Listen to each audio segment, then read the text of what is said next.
Au cœur de l'Afrique coulait le fleuve Congo. C'était un fleuve de vie, un fleuve d'histoire. Sous sa surface vivait Nyara, une sirène aux écailles émeraudes. Sa maison se trouvait parmi les roseaux et les poissons colorés du fleuve. J'aime ma maison, je veille sur le fleuve et toutes ses créatures. Nyara pouvait entendre le fleuve chanter. C'était un chant de joie, un chant de vie. Mais un jour, le chant changea. La voix du fleuve devint un murmure. Nyara savait que quelque chose n'allait pas. Sur les rives du fleuve Congo vivait un village. Les habitants dépendaient du fleuve pour tout. Ils l'utilisaient pour boire, pêcher et cultiver. Mais le fleuve changeait. Il devenait plus petit. Nous devons trouver une solution. Les villageois étaient inquiets. Leurs récoltes mouraient. Leurs animaux avaient soif. Les enfants pleuraient pour avoir de l'eau. La doyenne du village, Mama Abeni, convoqua une réunion. Un jour, un jeune villageois, Mozi, est allé pêcher. Il a vu quelque chose scintiller dans l'eau peu profonde. C'était Nyara, la sirène. Mozi a d'abord eu peur. Votre fleuve souffre.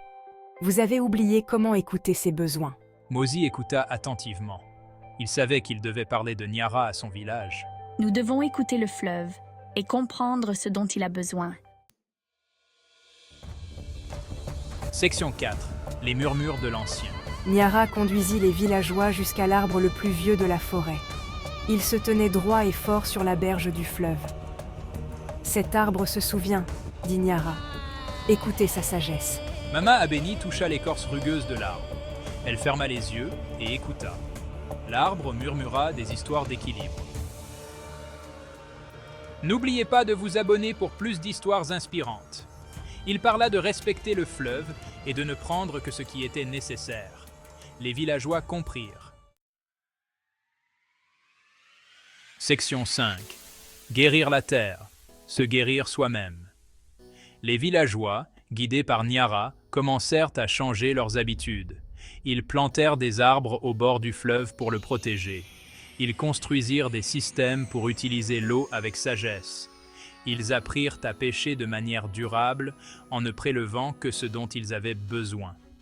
Lentement, le fleuve commença à guérir.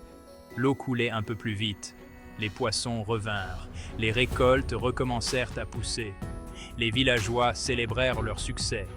Ils avaient appris qu'en aidant le fleuve, ils s'aidaient eux-mêmes. Section 6. Le cadeau d'adieu de Nyara. Nyara regardait le village prospérer à nouveau. Elle savait qu'il était temps pour elle de retourner dans les eaux profondes. Elle appela Mozi auprès d'elle. « Le fleuve se souvient de ta gentillesse, dit-elle.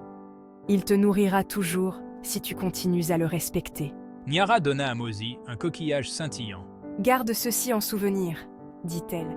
Le chant du fleuve est un chant d'équilibre. Écoute-le toujours. » Section 7. Un avenir qui coule en harmonie. Mozi transmit les paroles de Nyara aux villageois.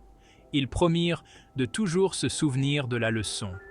Ils continuèrent à prendre soin du fleuve, apprenant à leurs enfants à faire de même. Le fleuve Congo coulait à nouveau de vie et de joie. Il chantait un chant d'harmonie entre les humains et la nature. Les villageois avaient appris une précieuse leçon. Lorsque nous écoutons la nature et que nous vivons en équilibre avec elle, tout le monde prospère. C'est ainsi que cela devrait toujours être.